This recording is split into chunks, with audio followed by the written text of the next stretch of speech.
Good evening, everyone. Welcome to today's webinar, Practitioners Insight Equity Investments for Long-Term Wealth Creation, hosted by CFA Institute. First and foremost, I would like to take a moment to welcome our audience from around the world joining us today. I am Pankaj Sharma, Senior Manager, Capital Market Policy, India at CFA Institute, and will be the moderator for today's session.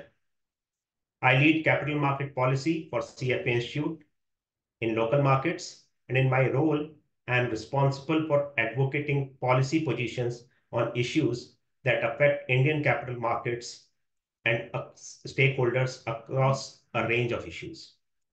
Before I introduce our speaker, I have a couple of housekeeping notes to share. Today's webinar is for 35 to 40 minutes for presentation by the speaker, followed by 20 to 25 minutes of Q&A. In all, it will be about an hour. We'll be leaving ample time for Q&A after the presentation, so please feel free to submit your questions throughout the session. You can do so by clicking on the Q&A icon at the bottom of your viewer. We value your feedback as always, so please complete the evaluation survey before you sign off today. Now, it's my pleasure to introduce our speaker for today's webinar, Mr. Sandip Bansal. Sandip is Senior Portfolio Manager, ASK Investment Managers, and he has over 16 years of experience in the Indian equity markets. Prior to ASK, he worked with SBI Life Insurance for more than 6 years. He was an equity fund manager there in addition to his role as head of investment research across asset classes. Before his buy-side career began, Sandip also worked as a sell-side analyst with UBS and Kotak Securities. In the beginning of his corporate career, he worked with KPMG and Citibank. Sandip is a chartered accountant, company secretary, and a full-time MBA from IIM Ahmedabad. I would like to add here that I know Sandip for more than 15 years now, and I have not seen many analysts and fund managers in the markets, both domestically as well as globally, who are as diligent and as objective as he is. His work is always very detailed and in-depth. His perspective is always based on facts and figures rather than relying on emotions and chasing the hot sectors and hot stocks. No surprise that his portfolio strategy and investment decisions often work best in the long run. It's my pleasure to welcome you at this webinar, Sandip, and over to you. Thank you so much, Pankaj, for your kind words. And thank you all for joining today's webinar.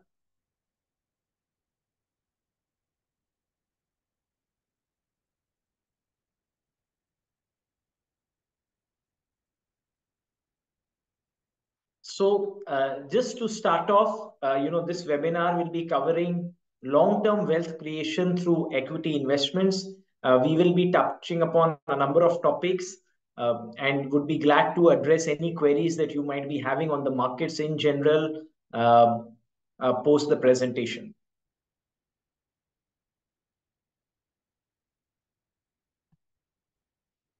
Firstly, the key question that often gets asked is equities as an asset class can give what kind of returns and what kind of returns would be required for wealth creation. So just to address that question upfront, in this table, there is the price performance of Sensex, which is the benchmark for Indian equity markets, one of the key benchmarks. And on the other side are earnings of these Sensex constituents for different time frames during such periods. So if you look at it, there are a few key messages that come across. Firstly, the price performance varies across periods.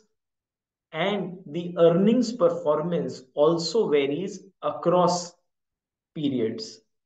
But the most important point that I would like to bring to your notice is that over the long run, the price performance is kind of in line with earnings growth. So Sensex has given a return, a CAGR return of around 11.5%. And we should add a dividend yield of around 1 to 1.25% on top of this.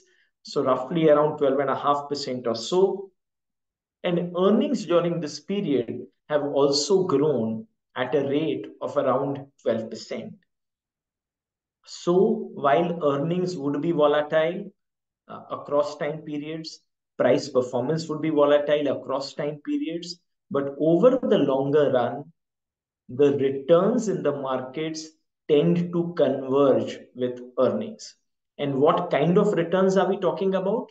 In the Indian market context, we are talking about returns of around 12.5, 13% over the longer run. Now, these kind of double digit returns in the markets are from equities as an asset class. If we look at Indian asset classes, fixed income, fixed deposits have given long-term returns of around 7.5%. Gold as an asset class, returns have been very varying across time periods. And real estate is a very localized market, and its returns really depends upon the various aspects like liquidity, infrastructure construction in that area, economic development in that area, and a host of other factors.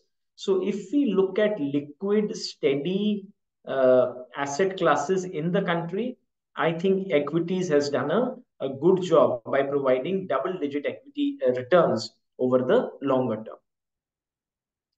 Just to prove the point once again that profits ultimately lead to returns, in this graph, if you see, the annual corporate profits of entire India Inc. are these dark blue bars, while the market capitalization of the entire market is this light blue line. So one sees that as the profits have been growing, so has the market cap of the overall market. So in this section, the key points that we wanted to highlight was equities in India has given double-digit returns. B, while those returns vary across time periods, in the longer run, the returns converge with the profit growth of the underlying businesses. The next question that often comes to mind regarding equities is why long term? Why can't one invest in equities for a smaller period of time? And why should one look at only longer periods of time? So there are multiple reasons for that. Philosophically speaking, the key point is that the underlying businesses actually get built over a longer time frame. Stocks are nothing but a play on the underlying business. And an underlying business has its own journey. It takes time to develop itself, grow itself, and give returns. So, as they say, nothing good in life necessarily comes in the short term, unless and until there is a lot of luck. It takes time to build, whether it be a good career, whether it be good relationships, whether it be good education. And similarly, good and strong businesses also take a lot of time to build. And when we invest in equities, we are essentially becoming part owners of those businesses. And hence, we should expect that those businesses will also develop and grow over a period of time. If equities is a long-term asset class, then expecting short-term returns from it could potentially lead to accidents. And that is what we've often seen happening in the market, because there is a wrong fit. It is not to say that equities cannot give returns in the short term, they could, but that would be more a matter of luck, chance, and various other factors would be at play. But over longer terms, one can be relatively more uh, confident that the asset class will play out itself, because the underlying businesses would be able to grow and develop themselves in this longer term time frame. Just to illustrate this point, if we look at uh, the Nifty chart, Nifty 50 is the other key benchmark for Indian markets. This is the chart for 1 year. If you look at it, this chart is kind of relatively volatile, with lots of ups and downs, though the general direction in the last 1 year has been upward. But if we see the 5 year chart, one sees the trend, upward trend more clearly. If we see the 10 year chart, one becomes relatively more certain. And the 20 year chart, is just one way. And if you look at the since inception chart, which is, let's say, more like a 25-year plus chart, uh, the point drives home itself far, far more clearly. Now, what is the reason for this? Actually, there are multiple reasons. Firstly, in the short term, there is too much of noise, and the markets do not necessarily pay attention only to earnings in the short term. B, in the short term, there are a lot of emotions that come into play in the markets.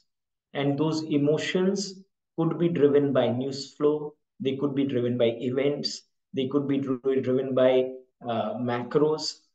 And the market does not necessarily, in such times, appreciate the earnings delivery, and the earnings potential of the underlying businesses, because the macro, the news flow, the events have a more overpowering and an overbearing impact on emotions at that point of time.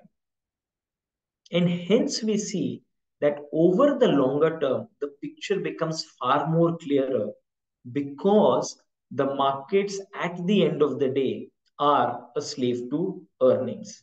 That is why we are strong believers that equities as an asset class should be looked only for the long term for wealth creation.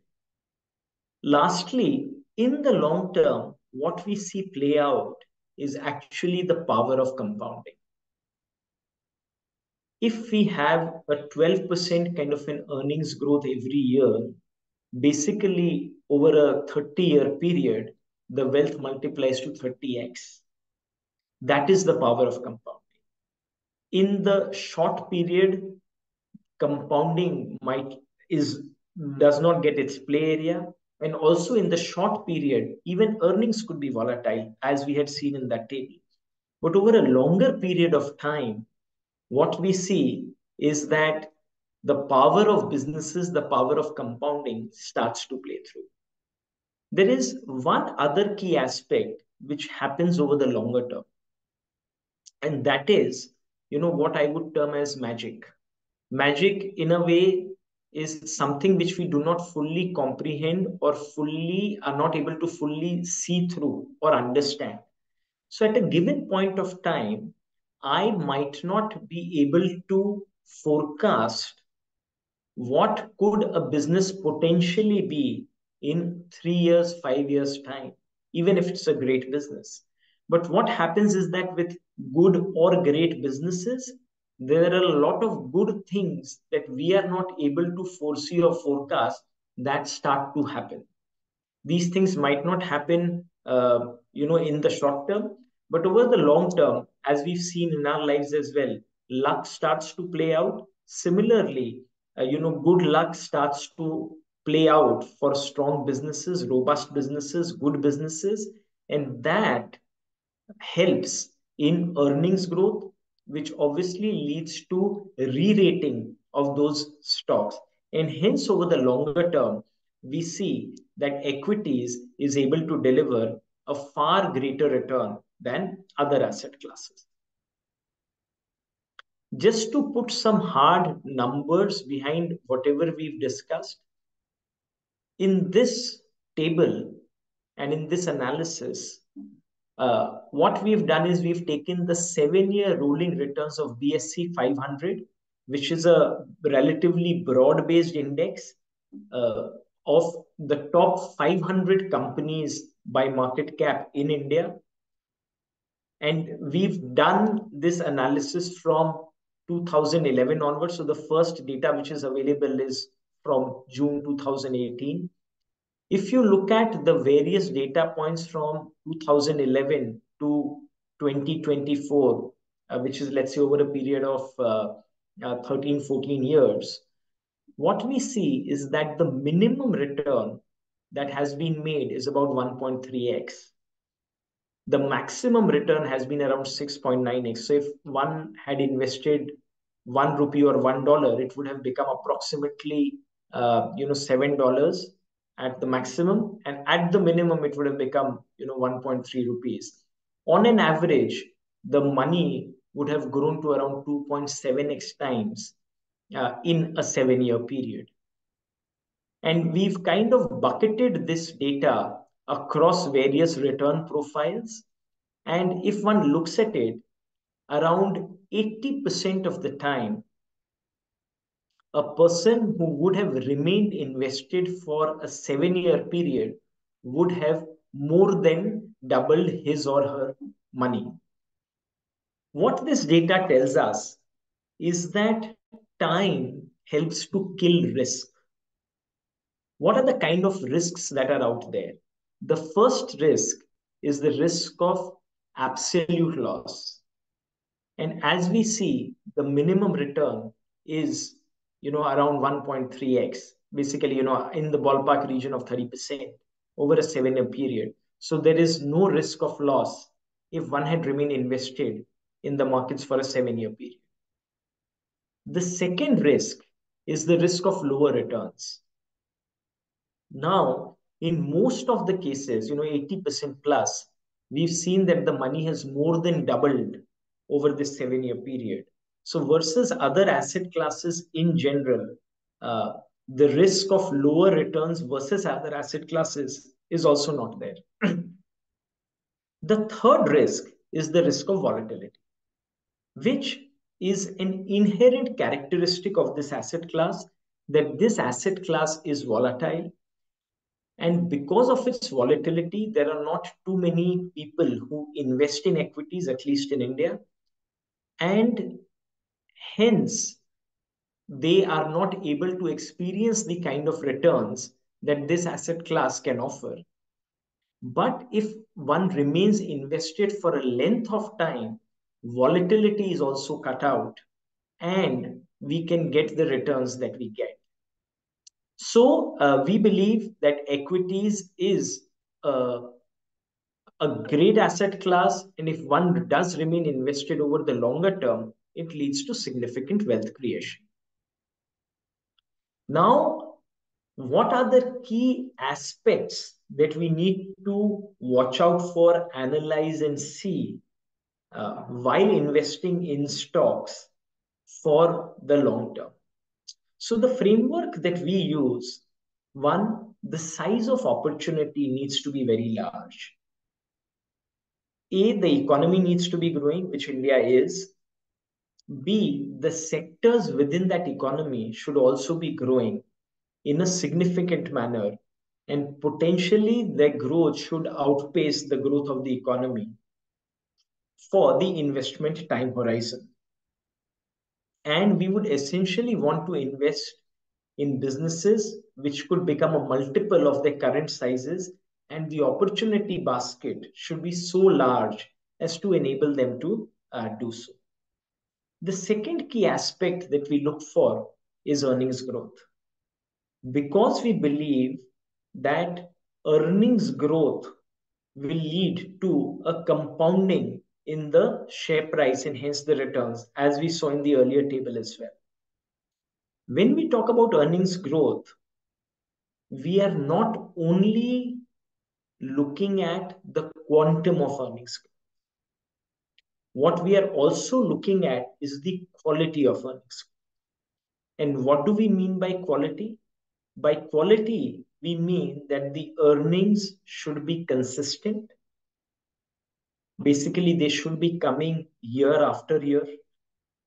They should not be volatile. It isn't that, the business grows 20% one year and then degrows 30-40% the other year and again grows 15% the next year and then again degrows or remains flat and then again grows. We would rather prefer a business which is far more consistent in its earning delivery. Secondly, we would want durability of earnings. We would not look for businesses which have good earnings growth only for a year or so. We would like to invest in businesses which can grow for multiple years. Thirdly, we would rather prefer earnings to come earlier rather than later, because obviously if more profits are realized sooner rather than sometime in the future, the certainty value increases. If we combine all of this, what we find is that there is a lot of power in compounding that comes through in the earnings. The third aspect that we look for is the quality of business. What do we mean by quality? By quality, we mean that the business should be able to deliver a good return on capital. And if we look at the Indian listed space, we find that the majority of businesses, actually a vast majority, are actually not able to earn even their cost of capital. And the businesses, hence, do not even form a part of our consideration set. The reason why a good return on capital is important is that if we are expecting a business to grow fast, then it will be able to finance this growth only and only if it is earning a healthy return on capital. So just to take an example, if a business is growing at, let's say, 20% and the return on capital is only 10%, then it will not be able to finance this growth. And then it will have to depend either on debt markets or on equity markets to finance its growth. And we would prefer not to have external capital dependence for growth. And that return on capital should also be sustainable. It will be sustainable only when there are strong moats or strong competitive advantages that the business enjoys over a period of time and is actually able to build onto those competitive advantages. And those competitive advantages could be in the nature of R&D, it could be in the nature of brands, it could be in the nature of intellectual property, it could be in the nature of infrastructure, technology, patents, etc. These things, we believe, leads to the development of a very strong business and enhances the compounding power. The fourth aspect that we look for is value or margin of safety. We want when we buy a business, that we buy it at a discount to its fair value. So if we combine the last three factors that we discussed, earnings growth, quality of business and value, these are the three kind of returns that we start to get from a business. From earnings growth, we get compounding because we would expect the price appreciation to be in line with earnings growth. From the return on capital perspective, what we get is the re-rating of the multiple of a business. So higher return on capital businesses typically enjoy higher valuation multiples. And as the return on capital of a business improves, its multiple also starts to improve. And then from the value or the margin of safety, we would expect a one-time return. So let's say if something is valued at 100 and we buy it at 80 or 85, then, as it approaches its fair value, we will get that one-time return. And obviously for us, the quality of management is non-compromisable, to ensure sustainability of earnings, to ensure good return on capital, to ensure earnings growth. It is very important that the quality of management is very good. So we believe that all these key ingredients are important for long-term value creation through equities. Uh, this is the last segment where we would try to address the question of, are the Indian markets expensive? So there are three things that are important in our view when we look at valuations for any market. The first is sentiments. If we look at India today, India wants to become the third largest economy from the fifth largest economy that it is currently. It is the fastest growing large economy in the world today. And sentiment towards India are very positive. And this I'm talking about not near-term sentiments, but more like medium to long-term sentiments. Uh, the Indian economy is expected to continue on its high growth trajectory for a relatively long period of time.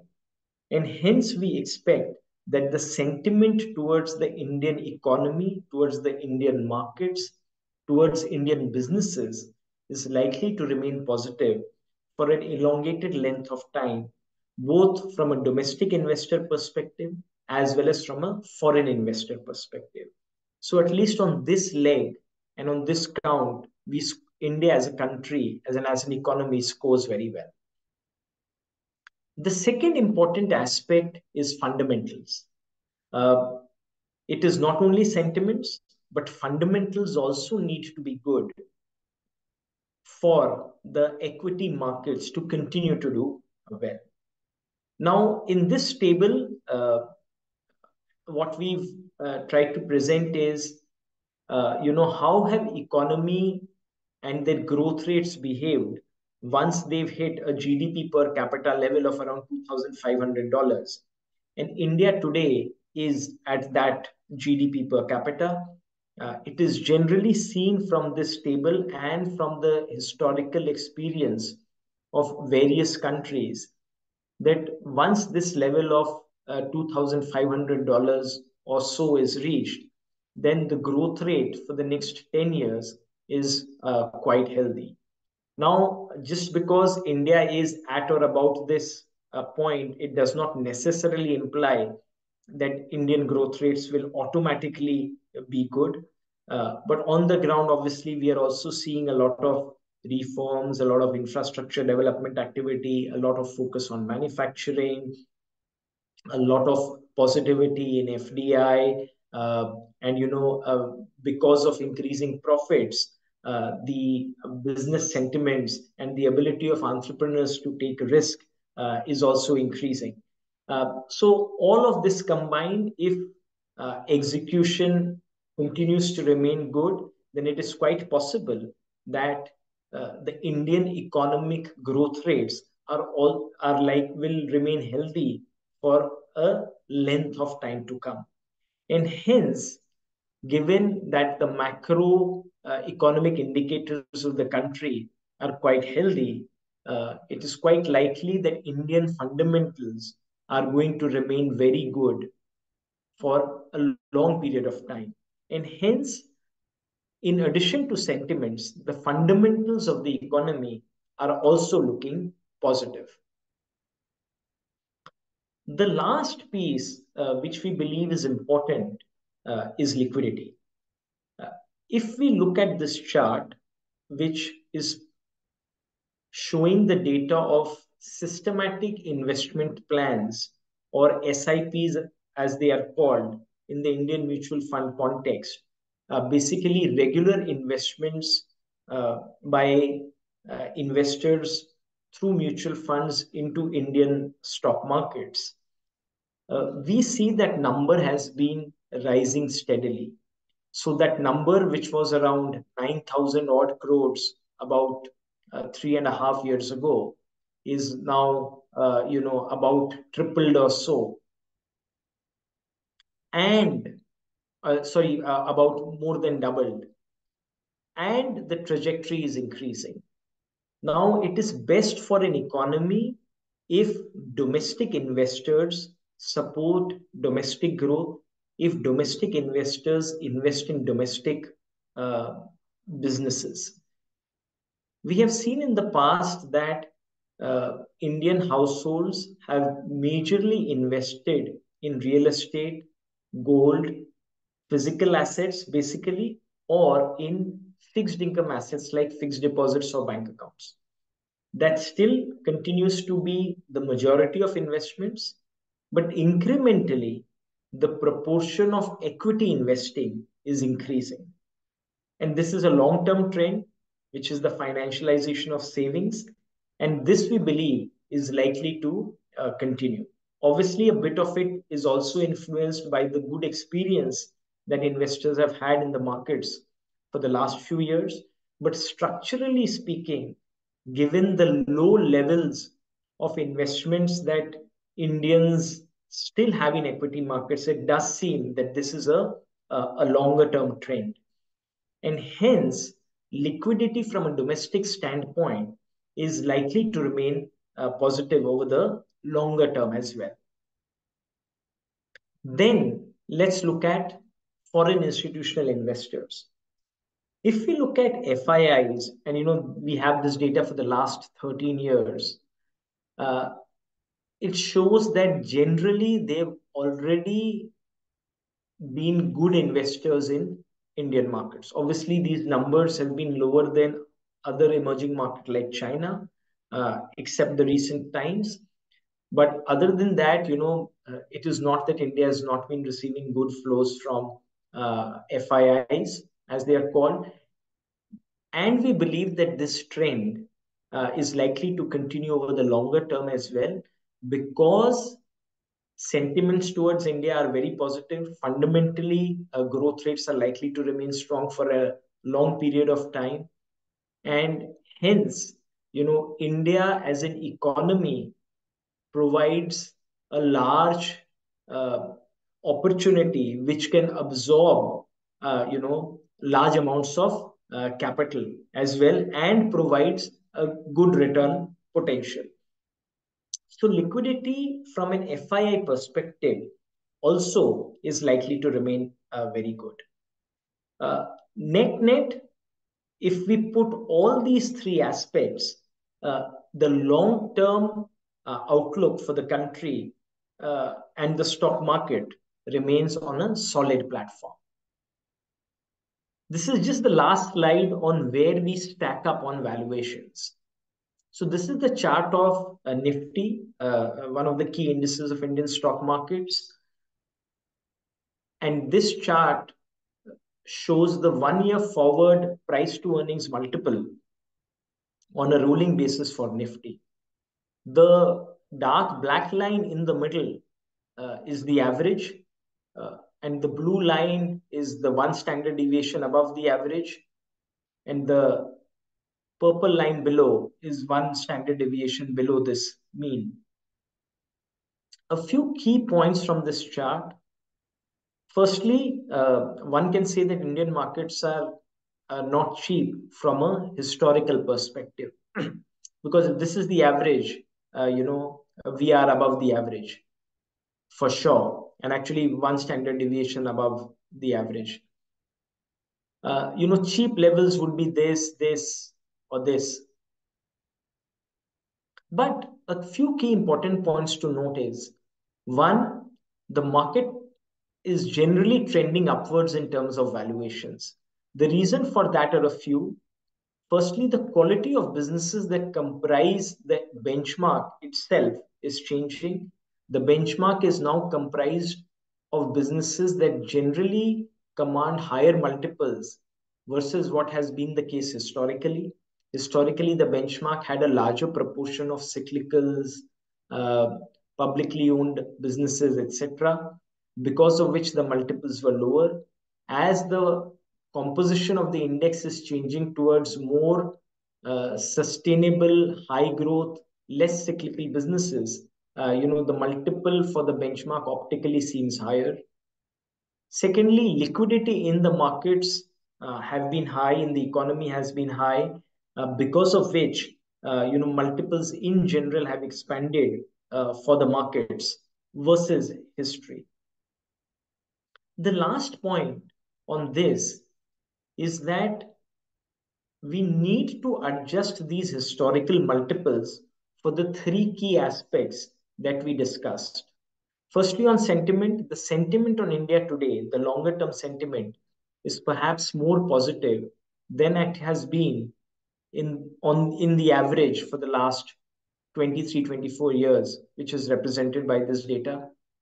Secondly, the fundamental growth rates for the economy on the longer term are likely to be better than it has been on the average for the last 23 years or so. And thirdly, the liquidity environment, especially from a domestic perspective, is far more benign today than it has been on the average for the last 23 years. So, if we make all of these adjustments and the fact that the benchmark is now comprised of more quality companies than it has been in the past, then perhaps the markets would not look as expensive as they seem from this chart. Overall, the benchmark obviously hides a lot of things as it reveals a lot of things as well. So definitely there are pockets in the markets which are overvalued, but we would like to believe that still there are a lot of investment opportunities for value creation over the long term, which we anyways believe is the key value proposition of this asset class. So thank you so much, everyone, for your patient hearing, and would be glad to address any questions that might be there. Thanks a lot. Thank you very much, Sandeep. It was fantastic, and I'm sure that the audience would have found it very useful. I have already a few questions lined up, but again, it's a reminder to the audience that if they have anything they want to ask the speaker, please keep sending your questions. So I'll begin with the first one, and it's a very good question. I think Ishwar Jindal, he has two questions. One is that often it is asked that how much long term is long enough. So looking at the 7 years rolling return of BSE 500, can we say that even 7 to 8 years is a sufficient long term to expect a double-digit return? And the second question is, can you share how many Indian stocks, maybe as per your analysis, without taking names, of course, they will fit their investment criteria? So like, is it 2025 or 100, 150, or what is the universe which people should look at? So these are two questions from Ishwar Jindal, and over to you, Sandeep. Yeah, thanks for your question, Ishwar. Uh, it's a great question as to what is long term. So, philosophically speaking, how much time it takes to build any good thing in life, whether it be a good health, a good relationship, similar should be the time that it will take to build a good business. And a stock is nothing but a derivative on a good business. Having said this, that amount of long term, most investors do not have the patience to wait for. And anyways, all of us in this instant gratification world are losing, patience levels are reducing for sure. But I would say that 3 to 5 years should definitely be looked at while looking at equities. The amount of capital that one should allocate towards equities, the way to think about it is one of the ways is that whatever amount of wealth that one does not foresee liquidity requirements for the next, let's say 3 to 3 years, one can allocate towards equities. Obviously, if the need arises, equities can be liquidated any point of time. So I would say generally that is the time frame. And if one can remain invested, the longer the better. As to your second question, Ishwar, if you look at any large data set, a normal curve generally fits in well uh, in any large data set. And then there is in the normal curve, there is the bulk is the average and in and around the average. And then there is the left tail and the right tail, which is the good companies, with good earnings growth and good returns on capital, good quality managements, uh, should not be more than, let's say, 5-7%. So if there are 5,000 odd listed companies in the country today, maybe 250, 300 odd companies at a ballpark level should be a good number to look at from an evaluation perspective. Obviously, as the economy broadens, the opportunity set will increase. There will be more and more companies that will enter that set, and there could be few companies that get out of it over a period of time. But that is the broad ballpark number that one can work. Thank you, Sandeep. This is a question from an anonymous attendee, and I don't know whether it should be asked to a portfolio manager like you or an astrologer, but I don't have any astrologer available here, and hence I will ask this question to you only. What is the highest challenge expected for the Indian market in the next 5 years? Maybe like someone wants to know, like, what is the biggest challenge you expect that market may encounter in next 5 years, and what is that probably you would be worried about? Uh, I think geopolitical challenges are the ones which one would need to keep at the back of the mind while investing in equity markets. Honestly, there is nothing much that we can do about it, but those are the risks uh, which we believe are quite significant risks that can impact the long-term growth trajectory uh, of the country. Those geopolitical risks could play out in multiple ways. It could be a risk which does not involve the country directly, but let's say two other countries, but that could have an impact on global growth in general. It could be a large number of small conflicts that are disturbing the world and hence could impact key export countries for India or could cause a global turmoil, uh, which has an influence on global commodity prices, global energy prices, global interest rates. At the end of the day, we are a young country, we are a fast growing country, we require a lot of energy, we require a lot of commodity, and a lot of those inputs we do not produce within our own shores to fulfill our complete requirements. And then there could be conflicts where we could be directly or indirectly involved, uh, unwillingly. So those, I think, would be challenges uh, that one would be worried about. Obviously, in equity markets, these things historically also we've seen that they come and go. But yes, those would be quite big and substantial risks, and it is very difficult to think through such risks. And one has to act as and when they play out. Yeah, I think that's a good point. So in a way, it's a very positive view because how I understand it is that domestic economy, local growth, you are kind of very positive on, and you think that things will be fine. So should we read it that way, or you think that there could be challenges here as well domestically? So absolutely right, Pankaj. What you've said is just perfect. We would like to believe at this point of time that most of the challenges that emanate for the Indian stock markets are likely to be global in nature rather than local in nature. That is not to say that domestically we don't have any challenges at all. But here we are talking about the more material, the more significant challenges.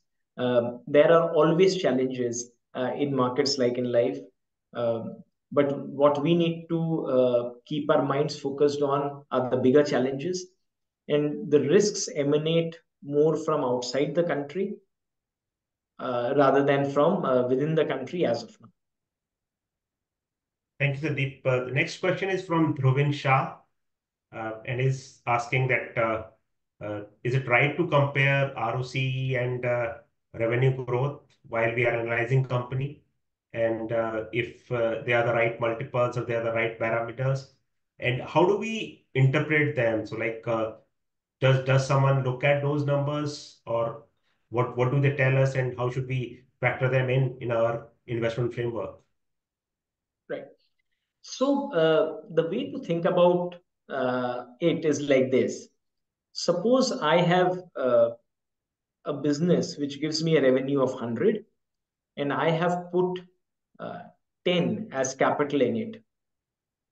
And let's assume that business gives a return on capital of 15%. So basically, next year, I have 1.5 extra from the 10 that I invested. Now, suppose I am growing at a rate of 50%. If I grow at a rate of 50%, next year I need 5 as an investment, while I have generated only 1.5. So I need to find another 3.5 to finance my growth of 50%. That 3.5 can either come from me, my family, friends, shareholders, etc., or it can come from banking or financial institutions that loan me money or the bond markets.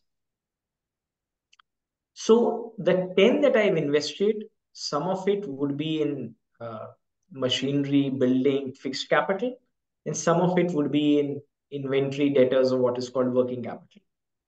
Ultimately, for revenue growth, I need to finance it out. I need to produce that revenues. I need investments either in fixed capital or in working capital. And if that the money to invest in that fixed capital or working capital is not being generated through the business, it needs to come from outside. So generally what happens is that in very high growth phases of businesses, if the businesses are, let's say, growing at 70, 80%, 100%, 50%, or even 40%, 30%, there aren't many businesses that will be generating such amounts of return on capital.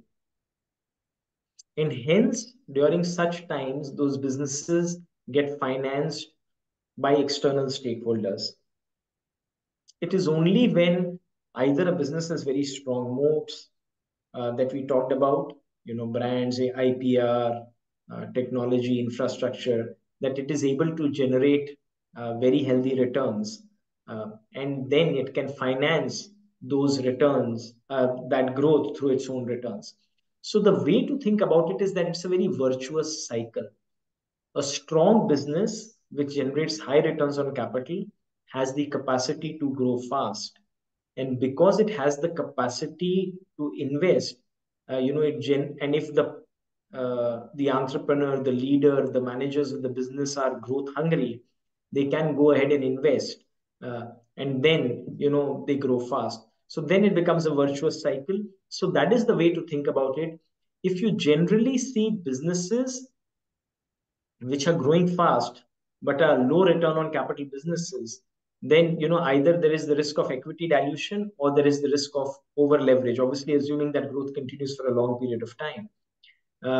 And if the business is a high return on capital business but low growth, then obviously the business has to return money to its shareholders, either in terms of dividends or in terms of buybacks, because it does not have enough usage of that money.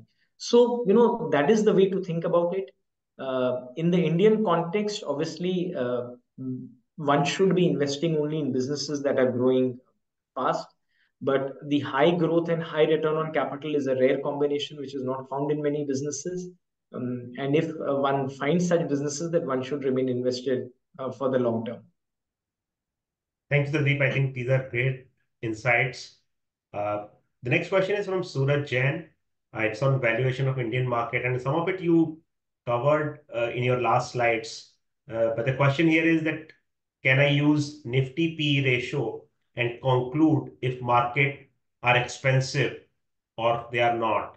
So of course you covered some part of it, but anything else you want to add? Any more insight you want to share on this question? Please, Sandeep, over to you. Sure. So, unless and until one is buying index funds or um, assets like that, one is generally investing in individual stocks. What we spoke about is the market in general. The market is a summation of a number of stocks. And obviously, it excludes, because it's just a benchmark, it's just a representative of the market. It does not include all the stocks in the markets for sure. When one is doing equity investing, one is generally investing in individual stocks. Now, each stock will have its own dynamic. Uh, and it is quite possible, and often happens, obviously, that the markets might be expensive and the markets could go down. But the stock, a particular stock could still give healthy returns over the long term. So, what we've spoken about is just a general market kind of a view. Now, Nifty is just a representation of the large cap. Then there are mid caps, small caps, also micro caps. And then within the large caps also, there are various sectors and stocks. So one cannot conclude just on the basis of a Nifty. One cannot conclude just on the basis of looking at one chart. Investing is far more nuanced, and that is why it is the difficult activity that it is. Money making in no business is easy, and similarly in investing as well. It is not simple that one can make conclusions from a chart, and obviously charts inherently simplify things. But that simplification is sometimes necessary so that one can appreciate. Uh, but given the activity is very nuanced, I think individual stocks have still great long-term value creation opportunities. Uh, and individual businesses, individual managements, individual drivers need to be assessed like that, and then investing calls need to be taken rather than just relying on one chart. And as we discussed, Thank, those adjustments also need to be made while looking at that chart. Thanks, Sandeep. This is one question I can't skip because it's from somebody who shares the same last name as with you, Sandeep. So the question is from Sandip Bansal, and he's saying that regarding growth, when a country achieves USD 2.5K GDP per capita, and he thinks that high growth would come from increasing consumer products like luxury products and some of the discretionary spending. So, is there any empirical research or study, and is there something which we can conclude from that? Any insights you want to share, Sandeep, on this question? Sure. So, Satvik, what you've asked is a right question. Uh, Generally, as the economy starts to grow, uh, what happens is that the proportion of people uh, who are able to spend discretionary increases. So discretionary spending within the country starts to increase, and hence all the items that you spoke about in your question, spending towards them, buying of those items does increase, and equity markets are let's say comprised of companies that kind of cater to such items more on a relative basis, and hence one sees a greater impact now on the listed equity space from them. So obviously, as the economic growth picks up, what generally happens is that the first beneficiaries could be the, let's say, people who have the ability to make discretionary spending, and also there are more a larger percentage of population enters that bucket wherein they can undertake discretionary spending.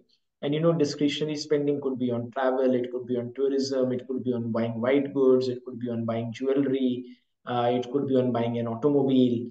uh, so yes, as prosperity levels rise, that percentage, that proportion of the population increases, and hence that segment of the economy kind of starts to benefit far more than the overall economic growth rate. So what we are saying is right, Satvik. Okay, so next is from Jaykumar Nagarajan. It's a question which a lot of other people also might have. How do the valuations look like for small and mid caps today? Sure, that's a pertinent question to ask. What we've seen over the last 1 year or so is that the returns for small caps, mid caps have been substantially higher than that of large caps. So, for the basket in general, one would like to believe that there is greater return potential in large caps today, especially on a risk adjusted basis, because there has been more enthusiasm in the mid cap and small cap space. Uh, but again, this is a very generic comment. There are pockets within the mid cap and small cap basket, which we believe do offer great value creation potential over the long term. Obviously, there are spaces within that overall basket where there is euphoria. How to identify them? One would like to believe that wherever there is uh, lack of long-term earnings visibility, lack of long-term growth, lack of sustainability, poor return on capital employed, not very great quality managements, the sustainability uh, of the business at the same growth trajectory as has been achieved in the last 1 or 2 years might be difficult. And hence when the market starts to realize that the stock prices could also come under pressure. Having said that, within that overall bucket there are many businesses which are undergoing a transformative journey as the economy expands, as it grows fast, and those earnings, the earnings of those businesses have the potential to surprise, and hence even the multiples, the valuation multiples of those businesses can surprise on the upside even from here, and they can offer good return opportunities in the long term. Thank you. And I'll take up the last question now because there are a lot of questions which have come, and thank you, audience, for sending them across. Unfortunately, because of time constraint, we'll not be able to include all of them. But just the last one question to you, Sandeep, and it's from Yasuyuki Toyosaki. And the question is that did the Indian equity investments work as inflation hedge over the long term? Yes, so the answer is a big yes. If we look at it, long-term inflation in India has not been in double digits. The long-term returns of the equity markets in India have been in the ballpark region of around 13%. Inflation has been, far lower than that. And, let's say one could say roughly half of that.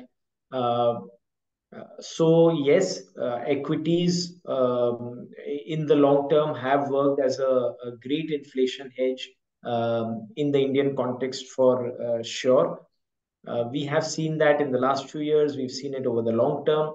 Obviously, there could be specific periods when it does not play out, but over the long term, for sure. So the RBI, or the Reserve Bank of India, or the central bank of the country, has a mandate of keeping inflation in the region of around 4 to 6%. And as we've seen that the returns in the Indian markets have been higher than that, much higher than that. Obviously, long-term inflation, if you look at the historical period in India, would be higher than could be higher than this range. But equity returns for sure have been higher. So it has worked as an inflation hedge in India.